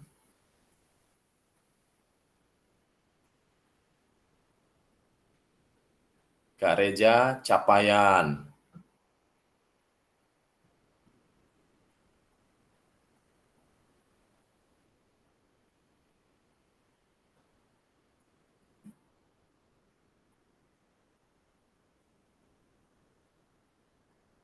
Oke, dari apa yang sudah dijawab, Kak Aji tujuan, Kak Lukman kebutuhan, Kak M Reja capaian, Kak Lia tadi esensial, Kak Jul Kipli. Nah, Kak Jul, ini membuat pembelajaran yang jelas, memilih materi ajar yang sesuai kebutuhan peserta didik, pembelajaran yang inovatif, dan mengevaluasi pembelajaran yang sudah dilakukan. Kalau kata kuncinya tuh gimana, Kak?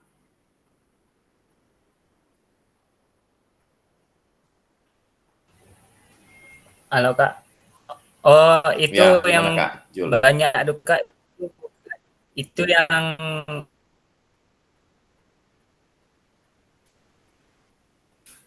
yang tadi yang tidak saya kirim dulu Kak.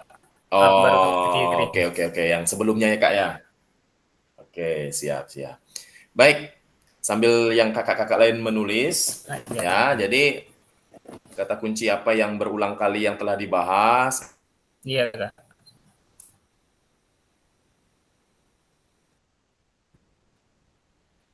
Hanya tujuan, kemudian esensial, adanya capaian, kebutuhan. Nah, itu memang yang sering berulang lah kata kunci dari pengembangan kurikulum PJOK.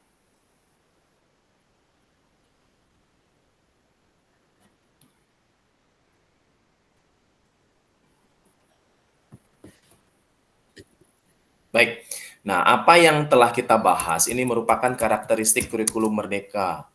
Yang pertama itu, nah yang disebutkan oleh Kak Lia tuh, materi esensial. Ya, berarti mengembangkan kompetensi dan karakteristik peserta didik ini sesuai dengan keperluan, kondisi sekolah masing-masing. Nah, yang kedua itu pengembangan kompetensi karakter. Nah, ya, baik itu sosialnya, emosionalnya, moralnya, kemudian fleksibilitas pembelajaran. Nah, di mana kurikulum dapat disesuaikan dengan kebutuhan pengembangan kompetensi peserta didik, karakteristik suatu pendidik, dan konteks lingkungan sosial budaya setempat. Nah, ini yang bisa kita jadikan sebagai karakteristik umum kurikulum Merdeka. Nah, di sini juga mari kita diskusikan pemikiran Ki Hajar Dewantara secara lebih jauh dan mengaitkannya dengan karakteristik kurikulum Merdeka.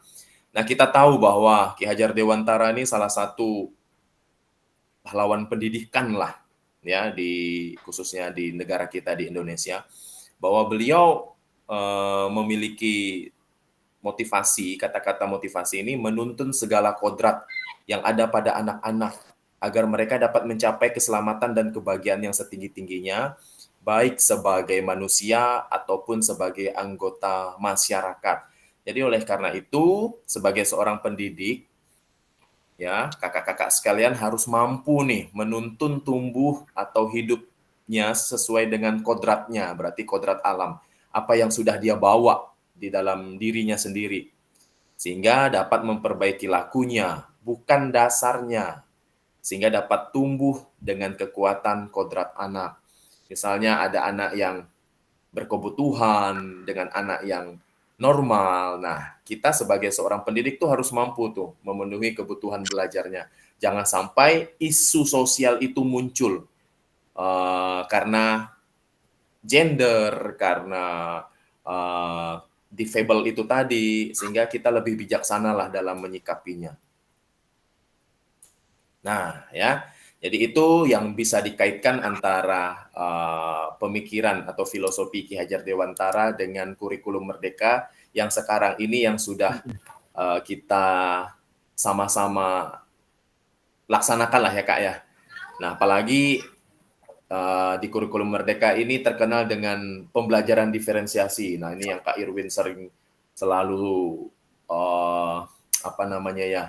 keluarkan lah gitu, yang selalu Kak Irwin tagline kan, yaitu pembelajaran berdiferensiasi konten, berdiferensiasi proses, dan berdiferensiasi produk. Nah, itu bisa kakak-kakak lakukan juga.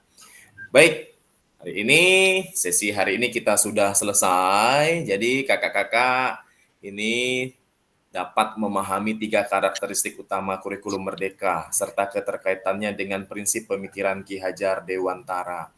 Kemudian kakak-kakak juga mampu memahami pengembangan kurikulum PJOK yang tadinya kakak-kakak sudah melibatkan teknologi, kebutuhan peserta didik, ya. Kemudian sosial itu juga harus dijadikan acuan.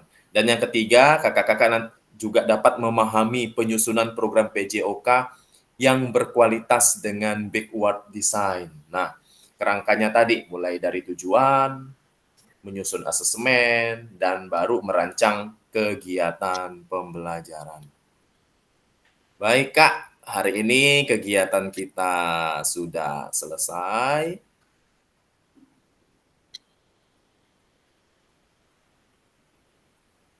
Jadi harapan saya di modul ini kakak-kakak punya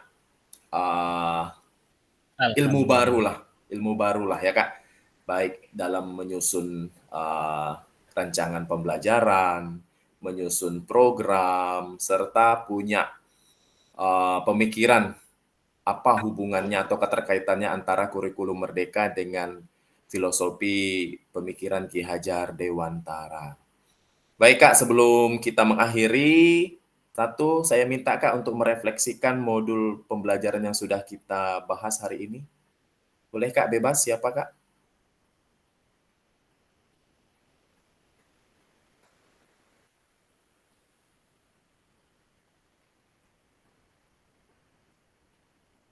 Halo Kak Wilopo.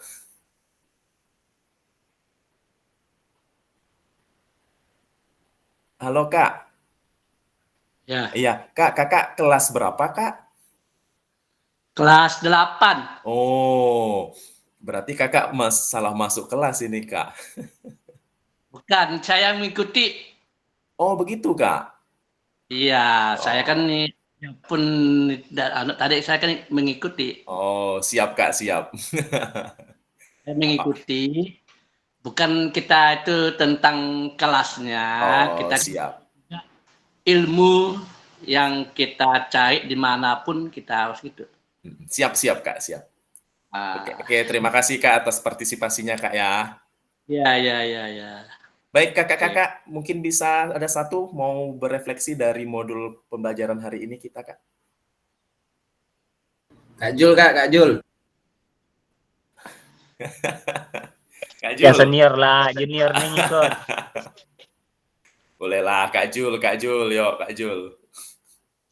Oke Kak, Ya siap. sedikit ya Kak. Ya, banyak pun enggak apa Kak. Sebenarnya saya termotivasi kan ya Kak, adanya PPG ini juga. Nah, memberikan pencerahan kepada saya.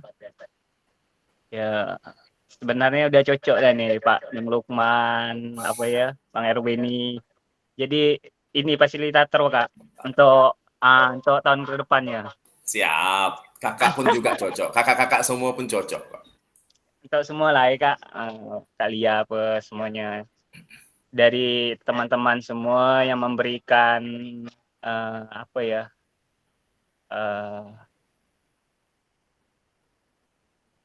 apa ya Kak, sebuah statement gitu tentang pembelajaran sangat bagus sekali Kak.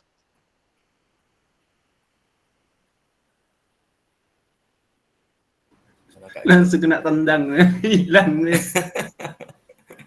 Halo Kak. pula beliau tuh. Oke, lanjut Kak, lanjut. Oke, di dalam pembelajaran hari ini saya sedikit menyimpulkan karena di dalam pembelajaran itu Kak, kita tidak terfokus pada satu aspek yang ingin kita kembangkan untuk peserta didik. Banyak aspek-aspek lain yang bisa kita kembangkan, baik itu pengetahuan, kemudian keterampilan peserta didik. Nah, juga sudah disinggung dari Bang Erwin gitu kan, bagaimana kita menuliskan sebuah tujuan pembelajaran, ya bagaimana kita juga pertama itu apa ya, membuat diagnostik ya Kak, diagnostik, analisis diagnostik gitu. Nah, kita bisa melihat atau kita memetakan peserta didik gitu Kak. Habis itu kita menuliskan sebuah tujuan pembelajaran. Sehingga tujuan pembelajaran yang ingin kita capai itu sesuai dengan tuntunan yang sudah kita buat sebagai rujukannya itu tujuan pembelajaran. Nah, kita tidak lari pada arah menyimpang gitu Kak.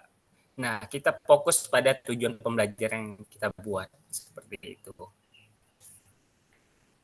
Nah, dalam pembelajaran hari ini juga saya juga mendapatkan banyak pencerahan. Nah, bagaimana membuat pembelajaran jelas, nah, memilih materi sesuai pada kebutuhan peserta didik. Nah, juga bagaimana membuat instrumen, kemudian diakhiri dengan mengevaluasi dari pembelajaran yang sudah kita lakukan seperti itu Kak. Nah, jangan yang paling apa ya,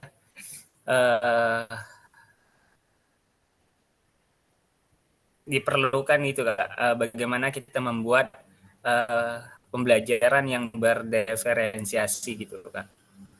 Ya, bagaimana kita membuat konten, proses, dan hasilnya produk seperti itu. Terima kasih Kak, mungkin itu dari saya Kak. Banyak cerita Kak. Baik, terima kasih Kak Jul. Ya, Kak Jul sudah merangkum lah dari 3 aktivitas yang sudah kita pelajari hari ini. Dan harapan kita bersama bahwa hari ini apa yang sudah didapat bisa dipraktikkan nanti Kak di sekolah masing-masing dan bisa dibagikan dengan teman sejawat di sekolah. Dan Oke, Kak, alangkah udah, baiknya Kak. lagi kalau Kakak memang bisa membagikannya. Cukup Kak, cukup. Bisa membagikannya ke orang-orang yang memang memerlukan ya, yang sesuai dengan keperluannya. Baik Kak, sedikit informasi bahwa kita nanti akan ketemu lagi di pertemuan tatap maya itu hari Kamis di modul 1.6. Nah, ada tugas video Kak ya, diminta yang di awal kemarin tuh. Nah, itu mohon segera dibuat ya, kemudian nanti dikirim.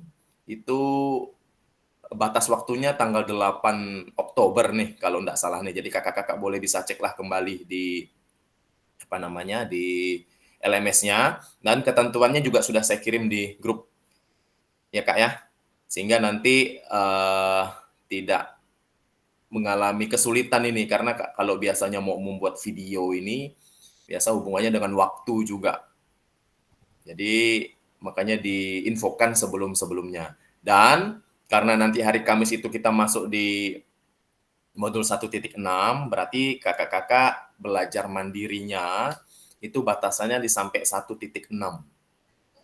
Dan bagi kakak-kakak yang belum mengerjakan tugas mandirinya, mohon dikerjakan Kak ya.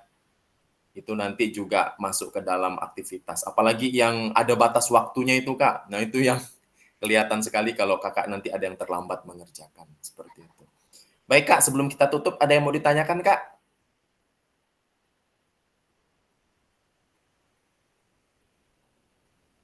Cukup? Cukup Kak ya? Nanti kita bisa lanjutkan di chat grup lah ya Kak ya. Baik, sebelum kita tutup, kita mau foto bersama dulu sebagai dokumentasi. Mohon kameranya bisa di-on-kan, sehingga bisa kita ambil gitu. Kak Lukman juga bantu Kak ya untuk foto Kak. Siap Kak. Siap. Kak Aji, Kak Rizal, boleh dibuka kameranya. Oke. Kak Aji. Kak Rizal. Oke. Ini mau gaya apa nih kita nih? Gaya formal? Kak Lia, gimana Kak Lia? Gaya cool kata Bang Aulia. Gimana gaya cool tuh? Tuh kayak Bang Aul tuh. Tuh. Oh gitu Kak. Oke lah, gaya cool kita ya. Oke, 1, 2, 3.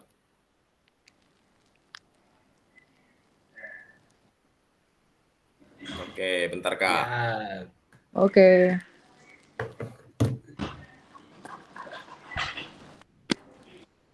Bang Ewin. Muklis nih tidur di Bang Ewin. Iya, Muklis mana tak ada ke? Ada. Tidur muka anak nih ada. Oke Kak, kita tutup pertemuan kita hari ini dengan berdoa. Kak Irwin, minta tolong Kak Irwin.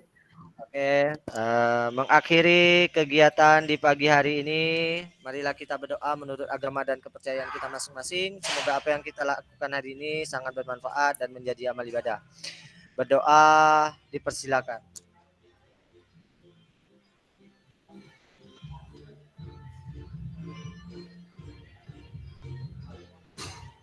Doa selesai. Baik, terima kasih kakak-kakak atas partisipasinya di di sela-sela waktu kesibukan kakak-kakak masih menyempatkan diri untuk pengembangan diri. Inilah yang diharapkan oleh pemerintah khususnya Kalimantan Barat ya. Kakak-kakak semakin kuat, semakin semangat dan berkembang diri untuk keberhasilan kakak-kakak juga, untuk keberhasilan sekolah, untuk keberhasilan Kalimantan Barat khususnya. Jadi tetap semangat, kita sama-sama saling bantu. Kalau misalnya ada hal-hal yang bingung, boleh chat di grup, jadi kita bisa sama-sama saling diskusi. Oke Kak ya? Oke, Siap, Kak. sampai ketemu hari Kamis, Kak. Siap, Siap, Kak. Siap. Oke, pembelajaran mandirinya ya, Kak ya, dilihat jadwalnya ya, Kak, jangan sampai terlambat. Jangan sampai terlambat. Salam olahraga. Oke, sampai Salam ketemu Kak ya, olahraga. hari Olahraga, guys. Kamis. Jaya, jaya. Kamsahamnida. Oke, Kak. Arigato.